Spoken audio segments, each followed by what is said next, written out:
Welcome back to our channel మీను feel good moment. So ఈ రోజు అయితే ఒక కొత్త రెసిపీతో మన ముందుకి వచ్చేసింది మీను ఫీల్ గుడ్ మూమెంట్స్. అంటే ఇక్కడ కొత్త రెసిపీ అంటే నేను ఛానల్లో పోస్ట్ చేయడం ఫస్ట్ టైం అనమాట. సో అందుకని కొత్త రెసిపీ అంటున్నాను, కాకపోతే ఇది అందరికీ తెలిసిందే. మెయిన్లీ ఎందుకు చేయాల్సి వస్తుంది అంటే సబ్స్క్రైబర్ ఒకరు అడిగారనమాట ఎగ్ కర్రీ చేయమని చెప్పి. సో అందుకని చెప్పి ప్రిపేర్ చేద్దామని అయితే స్టార్ట్ చేశాను ఇప్పుడు. సో స్టెప్ బై స్టెప్ ఎట్లా నా స్టైల్లో నేను ఎట్లా కుక్ చేస్తాను మీకు చూపించేస్తాను. సో ఇక్కడ నుంచి వీడియో అయితే స్టార్ట్ అవుతుంది. చూసి మన ఛానల్ని ఫస్ట్ టైం ఎవరైనా చూస్తున్నట్లయితే సబ్స్క్రైబ్ చేసుకొని వీడియోని లైక్ చేయండి. సో ఈ కర్రీకి కావాల్సిన వెజ్ ఇంగ్రీడియంట్స్ ఏంటో చూసేద్దాం, వచ్చేయండి.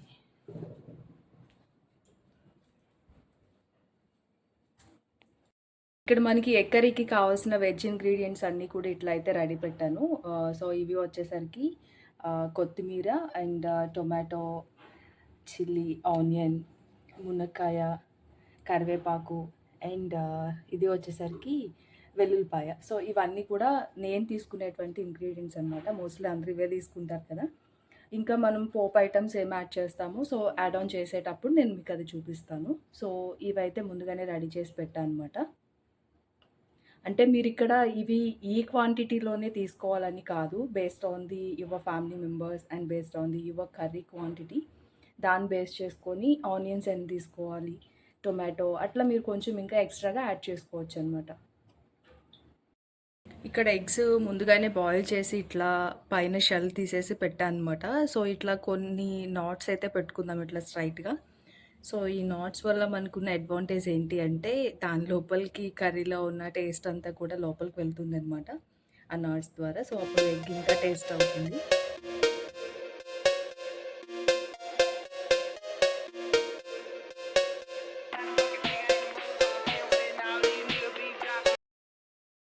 ఇక్కడ ఎగ్ ప్రైస్ ఒక్కొక్కటి ఎంత ఉంటుందో నేను మీకు ఇప్పుడు చూపిస్తాను. అండ్ దట్టు ఇక్కడ వీళ్ళు యూజ్ చేసే ఎగ్స్ వచ్చేసరికి బ్రౌన్ ఎగ్స్ అనమాట. వైట్ కలర్ ఎగ్స్ ఇప్పటి వరకు నేను ఎక్కడా కూడా చూడలేదు, కనిపించలేదు నాకు.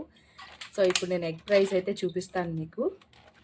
సో ఈ ప్యాకెట్ వచ్చేసి ఈ బాక్స్ వచ్చేసి 10 ఎగ్స్ ఉన్నాయన్నమాట. 1 2 3 4 5. సో ఇట్ సైడ్ కూడా 5. సో టోటలీ 10 ఎగ్స్ వచ్చేసరికి 4 రింగెట్స్ అనమాట. అంటే ఒక్కొక్క ఎగ్ ఎంత ప్రైజో మీరు నాకు కమెంట్ బాక్స్లో మెన్షన్ చేయండి. ఓకే, ఇక్కడ మలేషియన్ 1 రింగెట్ వచ్చేసరికి మన ఇండియా కరెన్సీలో 18 రూపీస్ అవుతుంది కదా, ఒక్కొక్కసారి 20 రూపీస్ కూడా అవుతుంది. ఓకే, 18తో మనం చూద్దాము. సో 18 రూపీస్ అనమాట 1 రింగెట్ వచ్చి.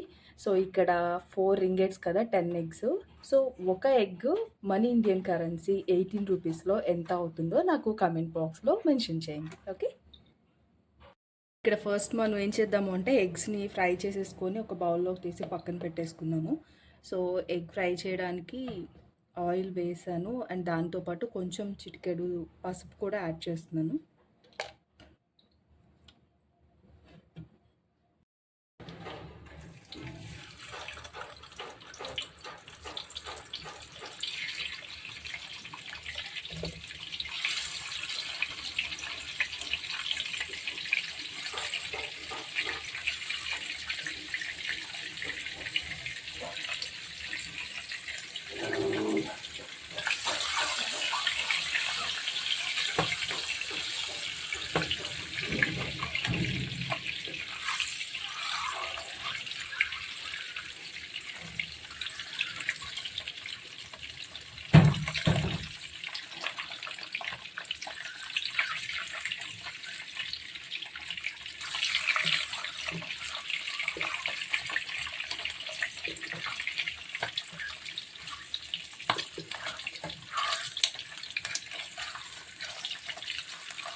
అంటే ఇక్కడ మనం ఎగ్ ఇట్లా ఫ్రై చేసేటప్పుడు వేరే బౌల్ పెట్టకుండా మనం ఏ బౌల్లో అయితే కర్రీ కుక్ చేయాలనుకుంటున్నామో దానిలోనే స్టార్టింగ్ కొంచెం ఆయిల్ వేసి చికెన్ పసుపు యాడ్ చేసి వీటిని ఫ్రై చేసి పక్కన పెట్టేసుకుంటే మనకి ఇంకొక బౌల్ అవసరం ఉండదు అన్నమాట.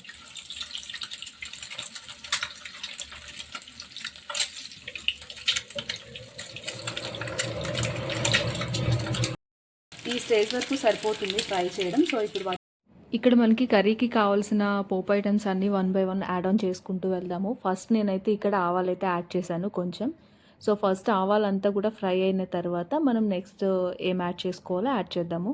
ఫస్ట్ మాత్రం సింగిల్గానే ఆవాలు మనకి ఫ్రై అయితే కర్రీ టేస్ట్ బాగుంటుంది. లేదు అంటే కర్రీలో మనకి అవి పచ్చిగా తగులుతాయి అన్నమాట. సో అందుకని చెప్పి ఆవాలైతే ఫస్ట్ ఫ్రై చేసుకుందాము. నెక్స్ట్ దాని లోపలికి నేను వెల్లుల్లిపాయ యాడ్ చేశాను. నెక్స్ట్ ఇక్కడ వెల్లుల్లిపాయ తర్వాత కొంచెం జీలకర్ర యాడ్ చేసుకోవాలి.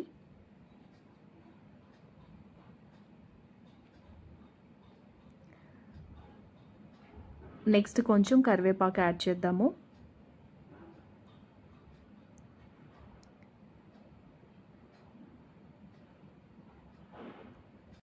ఇప్పుడు మనం ముందుగానే కట్ చేసి పెట్టుకున్న చిల్లీస్ అయితే యాడ్ చేద్దాము. పచ్చిమిరపకాయ ముక్కలు ఇక్కడ పచ్చిమిరపకాయ ముక్కలు, ఉల్లిపాయలు 2 కలిపి వేయకుండా ఉంటే బాగుంటుంది. ఫస్ట్ మనకి పచ్చిమిర్చి ఫ్రై అయిన తర్వాత ఆనియన్స్ వేస్తే టేస్ట్ బాగుంటుంది. సో ఇక్కడ ఈ చిల్లీస్ అంతా కూడా ఫ్రై అయిన తర్వాత ఆనియన్స్ అయితే యాడ్ చేద్దాము. నెక్స్ట్ దీనిలోకి కట్ చేసి పెట్టుకున్న ఆనియన్స్ కూడా యాడ్ చేసేసుకొని కొంత టైం వరకు దాన్ని ఫ్రై అయ్యేలా చూసుకుంటే సరిపోతుంది. సో మంచిగా ఫ్రై అవ్వడానికి దానిపైన మనం మూత పెట్టేసి ఉంచితే కొంత టైంకి అది ఫ్రై అవుతుందన్నమాట.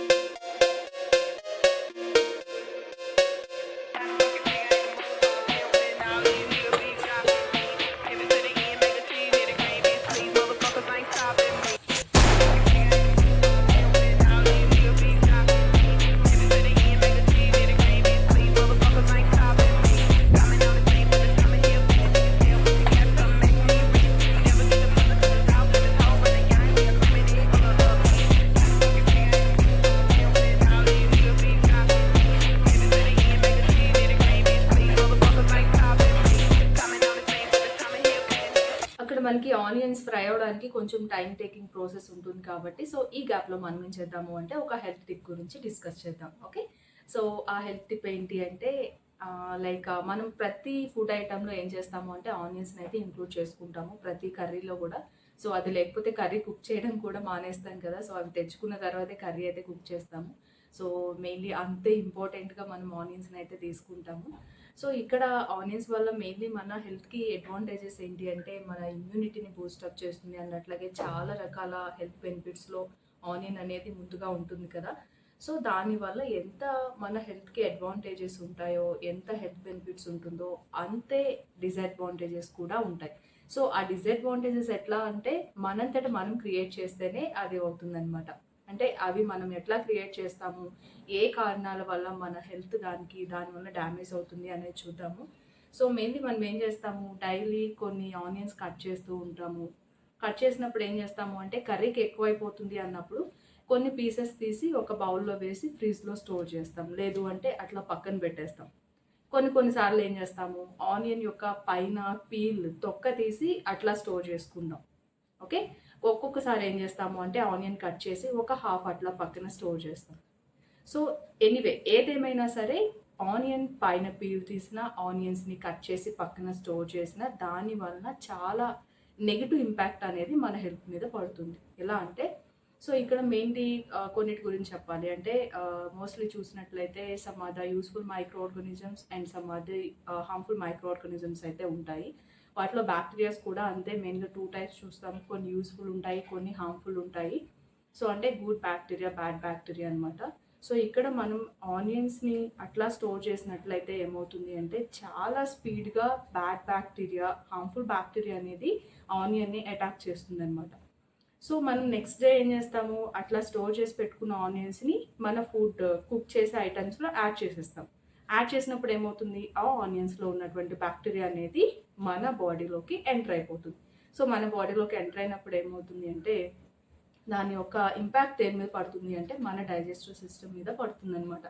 సో అప్పుడు ఏమవుతుంది, మన డైజెస్టివ్ సిస్టమ్ రిలేటెడ్ కొన్ని అన్కంఫర్టబుల్ సిచ్యువేషన్స్ అయితే మనం ఫేస్ చేస్తాం. అంటే స్టమక్ పెయిన్ రావడం, లేదు అంటే వామిటింగ్స్ రావడం, లేదు అంటే మన స్టమక్ కొంచెం అన్కంఫర్టబుల్గా అనిపించడం అండ్ కొన్నిసార్లు ఫుడ్ పాయిజనింగ్ ఇట్లాంటివి అయితే మనం ఫేస్ చేస్తాం. ఎందుకు ఎందుకు అంటే మనం పక్కన స్టోర్ చేసి పెట్టడం వలన, ఆ హ్యాబిట్ మనం ఫాలో అవ్వడం వలన, ఆ అలవాటు మనం ఎప్పుడూ దాన్ని ఫాలో అవ్వడం వలన ఏమవుతుంది అంటే, ఇట్లాంటి నెగెటివ్ ఇంపాక్ట్ అనేది మన డైజెస్టివ్ సిస్టమ్ మీద పడుతుంది. సో, అప్పుడేమవుతుంది ఆటోమేటిక్‌గా అది మన హెల్త్ మీద పడుతుంది. మన హెల్త్ అనేది కొంచెం డ్యామేజ్ అయ్యే ఛాన్సెస్ కూడా ఉంటాయి. ఇది కామన్‌గా చేస్తాం మనం. ఎక్కువైపోయింది కదా అని తీసి పక్కన పెట్టేస్తామనమాట. సో, ఈ ఇన్ఫర్మేషన్ మీకు అర్థమైందని అనుకుంటున్నాను.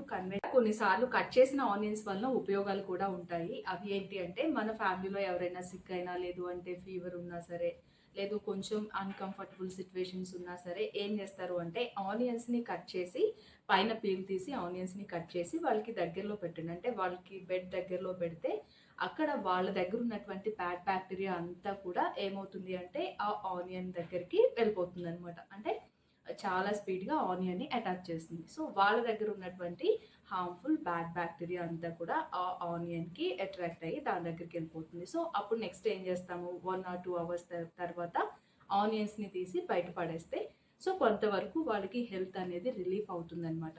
వాళ్ళకున్న అన్‌కంఫర్టబుల్ స్టేజ్ నుంచి వాళ్ళు కొంచెం రిలీఫ్ అయ్యే ఛాన్సెస్ అయితే ఉంటాయి. సో, ఇలా ఆనియన్ వల్ల మనకి ఎంత అడ్వాంటేజ్ ఉంటుందో అంతే డిసడ్వాంటేజ్ ఉంటుందనమాట. సో, వీటిని మనం దృష్టిలో పెట్టుకొని మనం డైలీ వేర్ లైఫ్‌లో వీటిని మనం ఫాలో అవ్వకుండా ఏది ఫాలో అయితే మంచి జరుగుతుంది, ఏది ఫాలో అయితే చెడు జరుగుతుంది, వీటన్నిటిని దృష్టిలో పెట్టుకొని వాటిని మనం నెగెటివ్ అంతా కూడా అవాయిడ్ చేసి పాజిటివ్‌ని మనం ఫాలో అయితే సో, మన హెల్త్ ఎప్పుడు కూడా హెల్తీగా ఉంటుంది. సో, మనం ఎప్పుడు కూడా హ్యాపీగా ఉంటాం. నెక్స్ట్ టొమాటో పీసెస్‌ని యాడ్ చేద్దాము.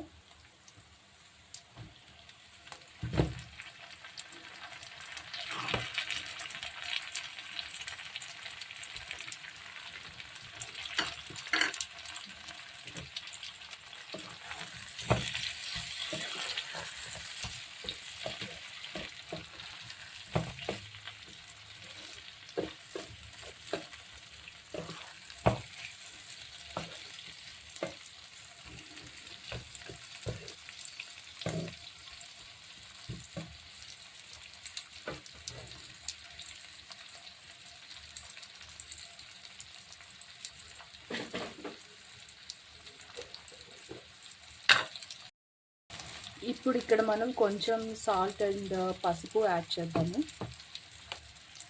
ఈ ఆనియన్స్‌లోకి నేను ఇప్పుడు మునక్కాయ ముక్కలైతే యాడ్ చేస్తున్నాను.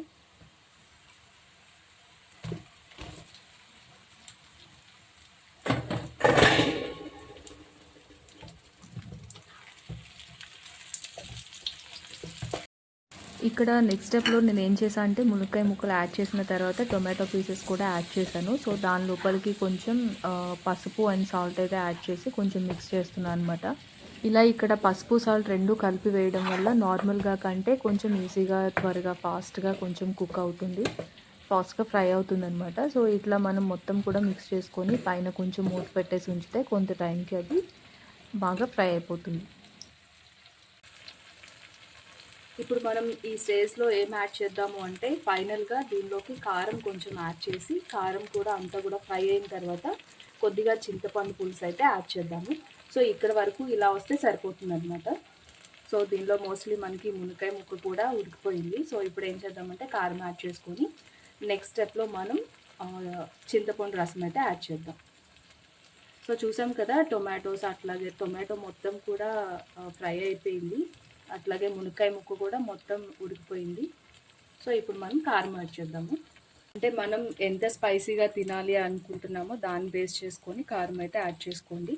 ఆల్రెడీ స్టార్టింగ్ మనం చిల్లీ అయితే యాడ్ చేసాం కదా! సో, అది కూడా దృష్టిలో పెట్టుకొని కారం అయితే యాడ్ చేసుకుందాం.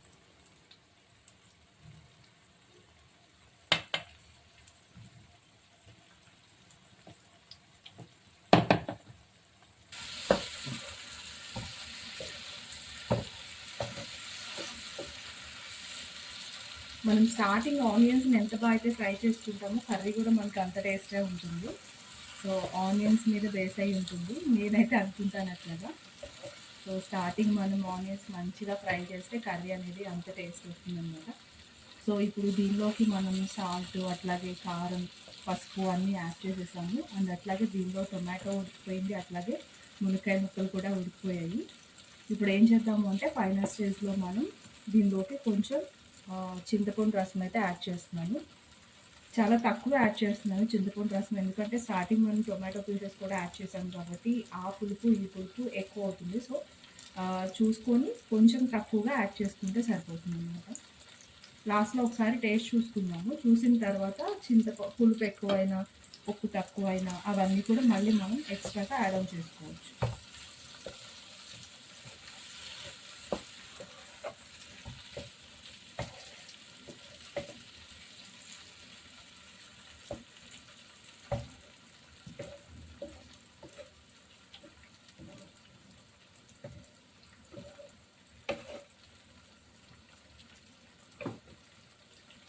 సో చింతపండు పులుసు అయితే యాడ్ చేద్దాము.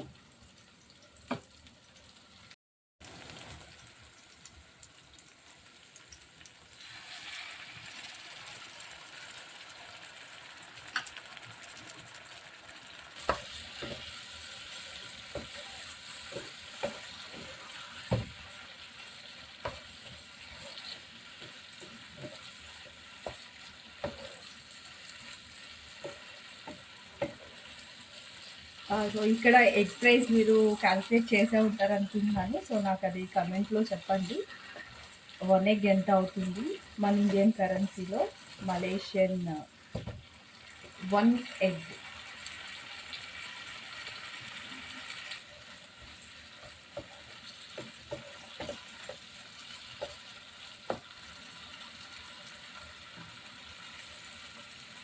ఇక్కడ మనం ఆనియన్స్ గురించి తెలుసుకున్నాం కదా, ఆ మ్యాటర్ అంతా కూడా. సో నెక్స్ట్ టైం మనం అట్లా చేయకుండా దాన్ని అవాయిడ్ చేయడానికి ట్రై చేద్దాము.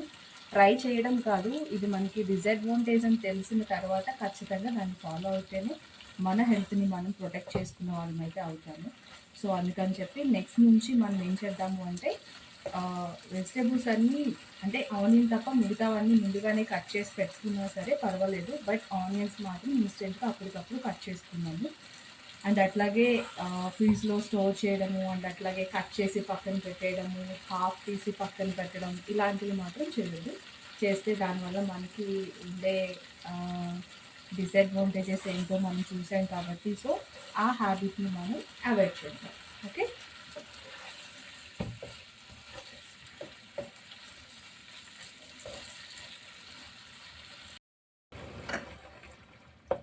కర్రీలో మనం చింతపండు రసం యాడ్ చేసాం కదా. సో ఇప్పుడు ఫైనల్గా ఏం చేద్దాము అంటే మనం ముందుగానే ఫ్రై చేసి పెట్టుకున్న ఎగ్స్ని యాడ్ చేసేద్దాము.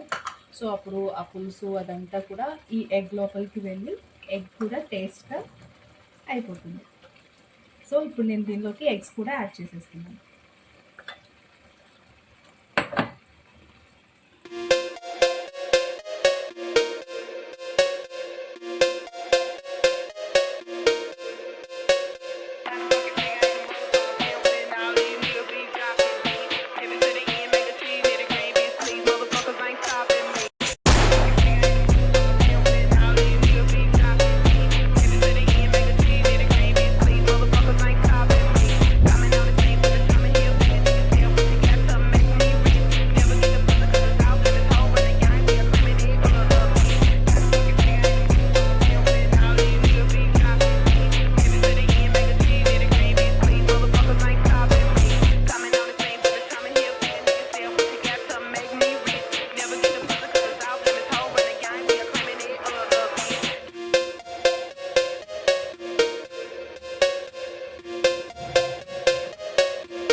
ఫైనల్గా మనం ఇక్కడ ఏం యాడ్ ఆన్ చేద్దాము అంటే స్టార్టింగ్ కట్ చేసి పెట్టుకున్నాం కదా కొత్తిమీర.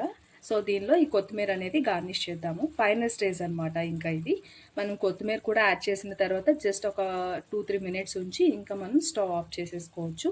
సో అప్పుడు మనకి కావాల్సిన ఎగ్ కర్రీ అనేది రెడీ అయిపోతుంది అనమాట.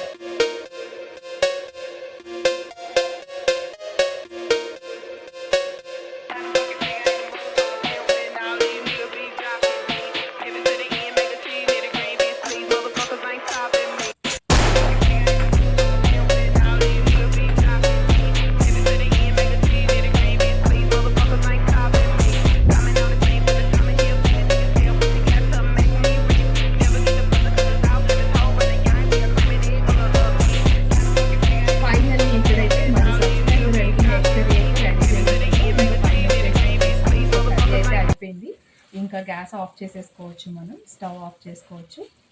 సో ఫైనల్గా కర్రీ అయితే కుక్ చేస్తాను. సో ఎలా కుక్ చేశాను ఏంటి అనేది నాకు కామెంట్ సెక్షన్లో పోస్ట్ చేయండి. అండ్ అట్లాగే ఛానల్ని ఫస్ట్ టైం ఎవరైనా చూస్తున్నట్లయితే సబ్స్క్రైబ్ చేసుకొని వీడియోని లైక్ చేయండి.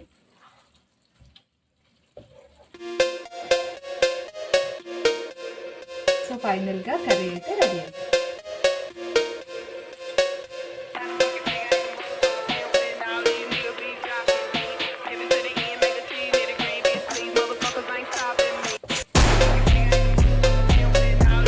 నాకు జస్ట్ వచ్చినట్టే చేశాను, అంత టేస్ట్ అయితే చేయలేదు.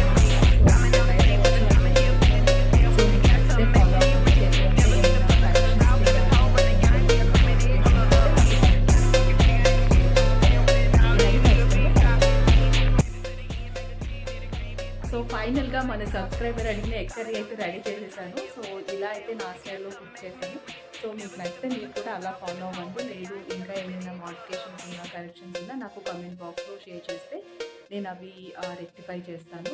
కరెక్షన్స్ అనేది ఈరోజు బ్లాగ్ అయితే అది. సో సబ్స్క్రైబర్ ఎప్పటి నుంచో అడుగుతున్నారనమాట, అక్క ఎగ్ కర్రీ ఎట్లా చేయాలి ఏంటి అని చెప్పి. సో అందుకని తన కోసం చేశాను నేను. సో మీకు కూడా నచ్చితే వీడియోని లైక్.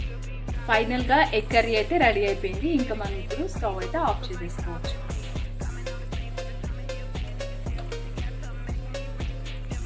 సో ఇలా అయితే నా స్టైల్లో కుక్ చేశాను. సో మీకు నచ్చితే మీరు కూడా ఇది ఫాలో అవ్వండి.